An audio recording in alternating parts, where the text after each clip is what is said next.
Is competition good or bad for business? Let's talk about it, openly and honestly. Because in the world of business, competition is inevitable, but how you handle it makes all the difference. What is competition in business? Competition happens when more than one business offers similar products or services to the same target market, and they're both aiming to capture the customer's attention, loyalty, and dollars.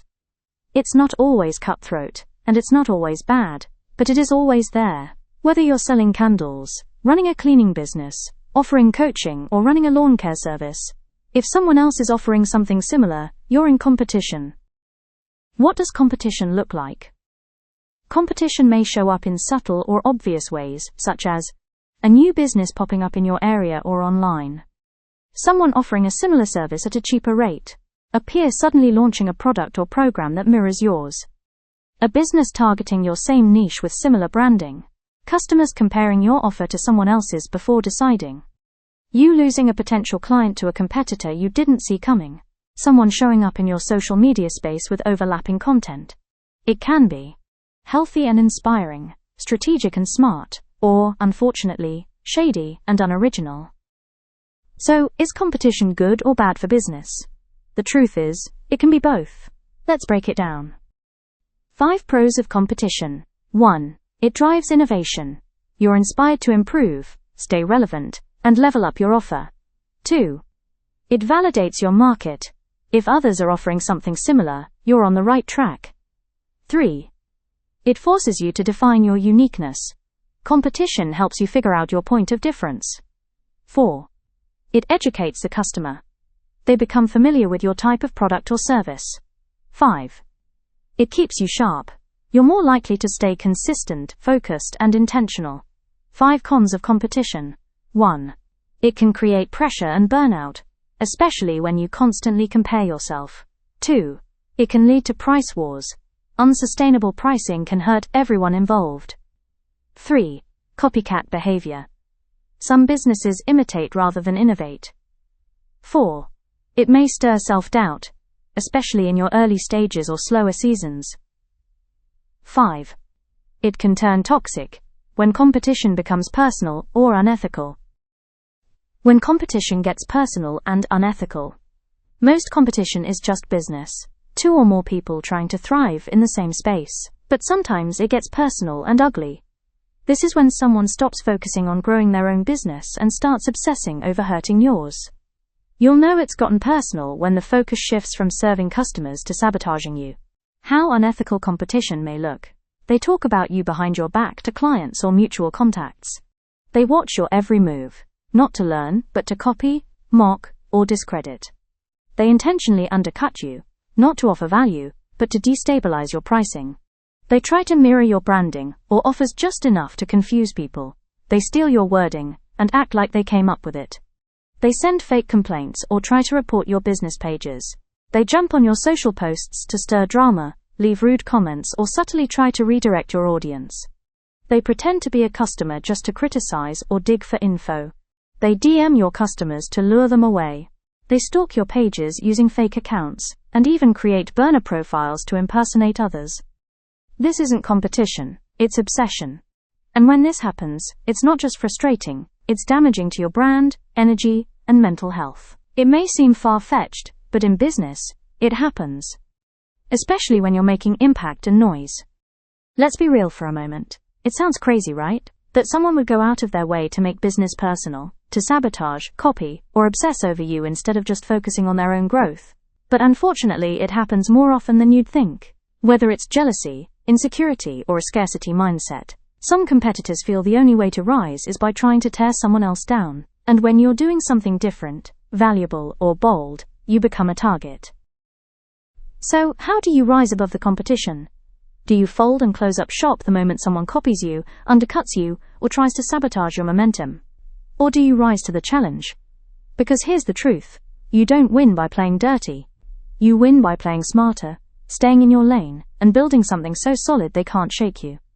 Competition, even the shady kind, forces you to refine your message, strengthen your brand, serve your audience better, and most importantly, own your space with confidence. You rise above by being so damn clear on your USP, unique selling proposition, that no one can touch what you offer, because no one else can deliver it like you do. But what happens when it stops feeling professional and starts getting personal?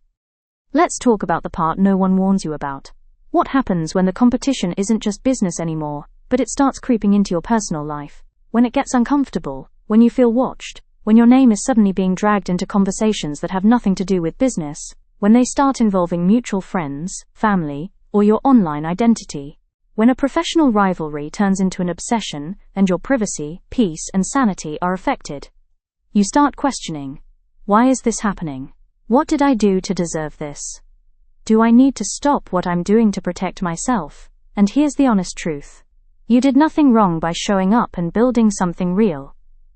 Some people simply can't handle someone else rising while they're standing still. It's a reflection of their character, not your worth. How to emotionally, professionally, and legally protect yourself from toxic competitors. When competitors start to cross the line, from healthy business rivalry into shady, obsessive, or even invasive behavior, you need more than just a thick skin. You need boundaries, strategy, and legal backup. Here's how you protect your energy, identity, and empire. 1. Emotionally protect yourself from competitors. Detach from their actions.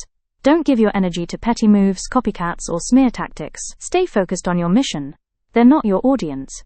Don't let them live in your head. Stop doom scrolling their socials. If they trigger you, mute or block them. Out of sight equals out of mind equals power back in your hands. Vent safely, not publicly. Talk to a coach, mentor, or business bestie, not your customer base. Rise above even when it's hard. Recognize their behavior for what it is. Obsessive copying or sabotage often comes from envy and insecurity. It's not about you. It's about them. 2. Set clear boundaries between your personal life and business identity. Separate personal and business profiles. Don't let competitors access your private life through your business. Use different accounts and privacy settings. Watch what you post. Avoid oversharing. The more access you give, the easier it is for them to twist, mimic, or sabotage. Keep your network clean. If you suspect they're watching from burner accounts or fake profiles, do a follower cleanup. Protect your routines. If they're tracking your moves or locations, don't post in real time. Share after the fact, if at all. 3. Legally safeguard your business from competitor interference. Register your business name and logo. This gives you legal rights and makes it easier to act if someone tries to copy or impersonate you. Secure domains and social handles.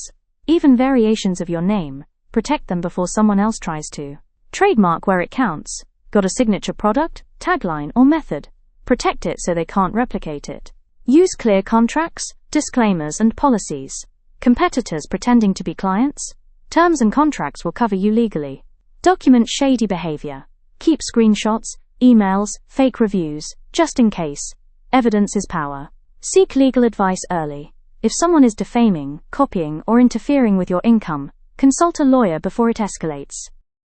You're not overreacting. If a competitor is trying to mess with your brand, your clients, or your peace, it's serious. Professional rivalry should never feel like personal warfare. Protect your boundaries. Protect your identity. And above all, protect your vision. Let's be real. Competition isn't always shitty. Sure, some competitors can be petty, snarky, underhanded, even downright shitty. They copy, they gossip, they play dirty. We've all seen it. Some of us have lived it. But not all competition is like that. Goshy. Truth is, competition done right can actually be inspiring, rewarding, and even empowering. Healthy competition isn't shady. It's sharp. It pushes you to up your game. It keeps you focused and driven. It shows there's demand for what you do. It inspires you to get more creative. It helps you find your edge and define your USP, unique selling proposition. It challenges you to lead with excellence, not ego. It gives customers options, and that's a good thing. It opens the door to collaborations and referrals. It teaches resilience. You either rise or you fold. It reminds you that you're not the only one out here grinding, and that's okay. Some competitors are just doing their thing, like you. Believe it or not, some competitors are supportive behind the scenes, respectful of your space, focused on their own goals, not tearing you down, willing to collaborate or refer clients when they're full. Genuinely rooting for you, because your win doesn't threaten theirs. Not everyone in your lane is trying to run you off the road. So while some competition will test your patience, boundaries, and professionalism, not all of it is shitty. Some of it will shape you, and all of it gives you a chance to stand out with integrity. Final thought. Competition is a part of the business world. The good, the bad, and the downright shitty. You'll meet the copycats, the keyboard warriors, the shade throwers, but you'll also cross paths with inspiring business owners who challenge you to rise without tearing you down. The key: protect your mind, protect your business, protect your peace. Don't let toxic competitors turn your purpose into paranoia. You didn't come this far to fold under pressure. You came to stand out, so do you close up shop? Or do you rise? Because this is the part where most people tap out. And this is where you prove that you're not most people. That's it from me. Protect your energy, own your space, and keep building with purpose. Real ones don't compete, they create. Thanks for watching. Don't forget to follow for more business tips.